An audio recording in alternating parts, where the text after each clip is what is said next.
राम राम। जैसा कि पिछले प्रसंग में बताया कि चारों दुल्हनें मंडप में आ गई। अब विवाह की रीति आरंभ होती है। महारानी सुनैना और महाराज जनक जानकी का और उर्मिला का कन्यादान करते हैं। कुशध्वज और उनकी धर्मपत्नी मांडवी और श्रुति कीर्ति का कन्यादान करती है। प्रभु श्री राम ने मां जानकी का, लक्ष्मण जी ने उर्मिला जी का, भरत जी ने मांडवी जी का और शत्रुघ्न जी ने श्रुति कीर्ति जी का पाणी ग्रहण किया। सबकी मांग में सिंदूर भरा गया, मंगल सूत्र पहनाया गया, मंगल फेरे आरंभ हुए। मिथिला का यह नियम था मेरे भाई बहन। जैसे ही मंगल फेरे समाप्त हुए, वहां की स्त्रियां झरोकों में से झांक कर व्यंग गीत गाने लगी।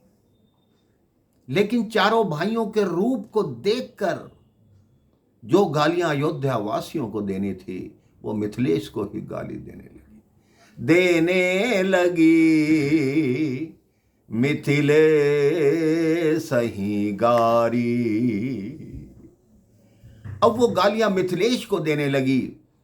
किसी ने उनको झंझोड़ा कि ये क्या कर रही हो, तुम तो मिथिलेश को ही गालियां देती जा रही हो। तब उनको समझ आया कि हम इन चारों भाइयों के रूप में इतना खो गई कि हमें कुछ भी ध्यान नहीं रहा। उसके बाद भोजन परोसा गया मेरे भाई बहन। सारा समाज भोजन करता है और महाराज दशरथ ना विदाई के लिए कहते हैं और ना महाराज जनक विदाई की कोई बात करते हैं। कई दिन बीत गए।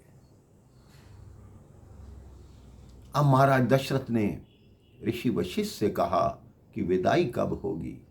मैं महाराज जनक से कभी नहीं कहूंगा कि हमें विदाई दो, क्योंकि मैं एक पुत्री के पिता के मन की दशा को समझता हूं। ऋषि वशिष्ठ ने विश्वामित्र जी से कहा। विश्वामित्र जी ने महाराज जनक से बात की कि बेटी को विदा तो करना ही पड़ता है, इसलिए मेरा ये मत है कि आप विदाई कीजिए। महाराज जनक ने कहा ठीक है, कल प्रातः मैं विदाई की तैयारी करता हूं।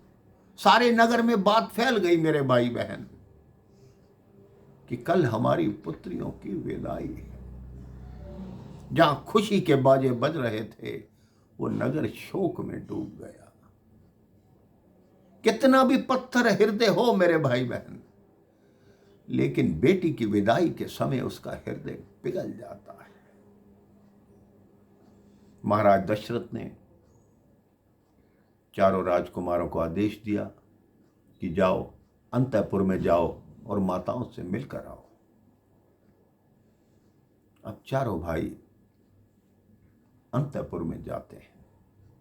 वहां स्त्रियां हैं, सीता जी की सखियां हैं जो उनके साथ व्यंग करती हैं। वो कहती हैं, तुम तो मिथिला का दही चिवड़ा खा के बलशाली हो गए, यहां आए थे तो बिल्कुल पतले थे। लक्ष्मण जी क्रोधित हो जाते हैं। राम जी कहते हैं शांत रहो। लक्ष्मण जी कहते हैं मैं शांत नहीं रहूंगा। तो उन्होंने कहा हम जब ताड़का का वध कर रहे थे, अहिल्या का उद्धार कर रहे थे, तब हमने कौन सी मिथिला का दही चिवड़ा खाया था। स्त्रियां कहती हैं राजकुमार, अपनी शक्ति पर ज्यादा अभिमान मत करो। ताड़का को मारा, मां अहिल्या का उद्धार किया, वो मिथिला की भूमि थी, उसकी मिट्टी तुम्हारे पांव में लगी, तुम्हारे में तभी इतनी शक्ति आई। बताओ आज तक अयोध्या में कितनी ताड़काओं को मारा है, कितने पत्थरों को अहिल्या बनाया है। राम जी संकेत करते हैं लक्ष्मण चुप रहो। वो कहते हैं दही चिवड़ा खा के तुमने ये धनुष भंग किया है और यहां पड़े हो, एक माह से अपने घर जाने का नाम नहीं लेते। लक्ष्मण जी फिर क्रोधित होते हैं। लक्ष्मण जी कहते हैं हम तो कब की विदाई मांग रहे हैं, लेकिन तुम विदाई देती ही नहीं। हमारा कुल कितना ऊंचा है। वहां की स्त्रियां अब एक और व्यंग करती हैं। कहती है अयोध्या में तो पिता की आवश्यकता ही नहीं, वहां तो खीर से ही बालक उत्पन्न हो जाते हैं। अब प्रभु राम पहली बार बोलते हैं कि अगर वहां पुरुषों की आवश्यकता नहीं तो यहाँ महिलाओं की आवश्यकता नहीं, क्योंकि यहाँ की कन्याएं तो भूमि से ही प्रकट हो जाती हैं, उनको माँ की कोख की क्या आवश्यकता।